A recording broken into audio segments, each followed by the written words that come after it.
Guys, I have a little story for you.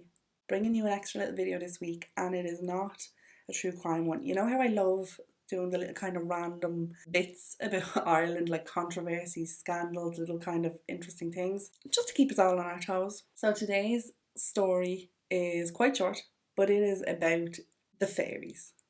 Right, so straight away off the bat, we're just going to talk about Eddie Linehan. So Eddie Linehan is a storyteller here in Ireland. He's one of the oldest storytellers, I think, or the most famous ones anyway. This is also known as a shanky, and this is like it was like a good like career kind of thing, you know, like nearly like a trade. I think that you would learn these stories and remember these stories to tell on in gatherings, pubs, stuff like that. I used to be kind of like on the open mic scene in Dublin, and so you would enjoy them because people would come in and they would just, you know, do these stories and stuff, and it was really good learning these different things. So anyway, you want to know something about Irish history, you go talk to Eddie, okay? One of the stories that he gathered was about a common hawthorn bush, which is just outside Newmarket-on-Fergus in Latoun, County Clare. Now, common hawthorn bush, you might be thinking, okay, whatever. No, because this was a fairy bush, also known as a skiack, which I know I'm pronouncing wrong, so I'm going to put it up here for y'all to tell me how. Anyway, he spoke to a local farmer before and learned that this was a fairy bush, and it's actually like a meeting point or a rendezvous point for the Kerry or Munster fairies. They would travel down to fight the Connacht fairies, and this was like their resting point, let's say, to kind of regroup and get their plan together for their attack. The farmer would tell Eddie how he has seen like white liquid on like the grass and foliage around, and that this is fairy blood. And so obviously Eddie took this, put it in his noggin, and would tell it at these gatherings.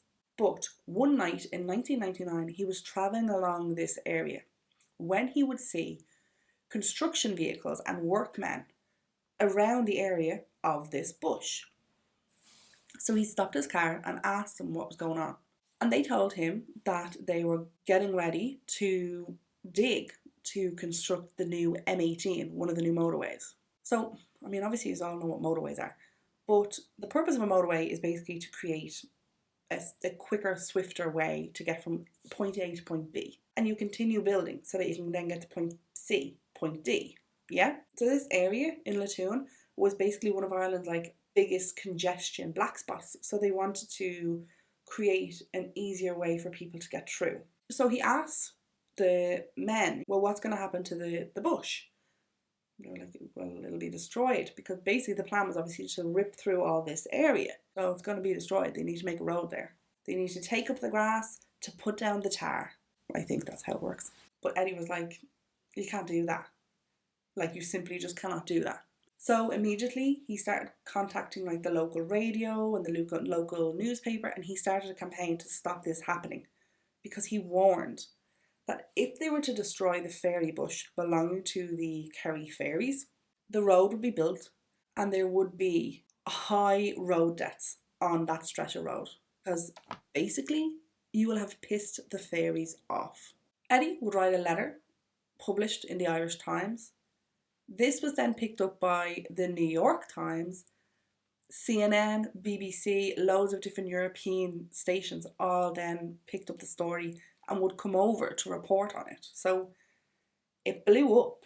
And maybe you'd be thinking that they could have just, you know, like dug underneath to capture the bush, the roots, everything, and bring it somewhere else. And in that way, you know, it's still saved and put somewhere else safer. But as Eddie would say, quote, never shift a fairy bush. It belongs where it is and nowhere else. There are reports of like fairy trees and, you know, ring forts and stuff being destroyed before due to construction, and that there was deaths. There would be, you know, road fatalities, and there would actually be construction workers harmed, even killed on these sites. Now you might be thinking, listen, this is a £100 million plan. This is the plan. But no, Eddie's campaign was successful, because maybe, whether you want to believe it or not, people still believe in this. And why wouldn't they? It's true. And so basically, they just had to build around this area where the fairy bush was. So they just had to slightly move their plans.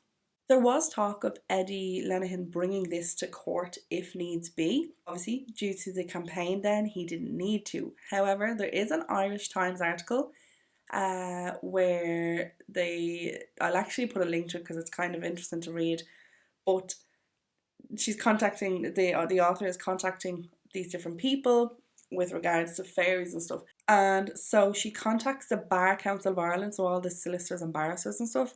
And Jean McDonough, their spokeswoman, basically comments on the whole thing by saying, with a membership of more than 2,300 barristers, the Bar Council had difficulty getting consensus as to the existence of fairies, but we fully support their right of access to justice. So guys, that's that. That's just a very short bit. I came across it a while ago and I was like, oh my god, I'm gonna have to do that for one of the videos because I just think it's interesting. To be honest, I know people are probably like, we're loons, we're mad. But there's just something about Ireland and all these little things, no? Like, I know you're gonna be like, it costs so much money. But I don't know, I just thought it's funny, but I also just kind of like it. It's cute or something, I don't know. Anyway, that is it. I just wanted to bring you this extra little video. Hope you are all having a good week. Yeah, so that is it really, and we shall see you in the next video. Thanks. Bye.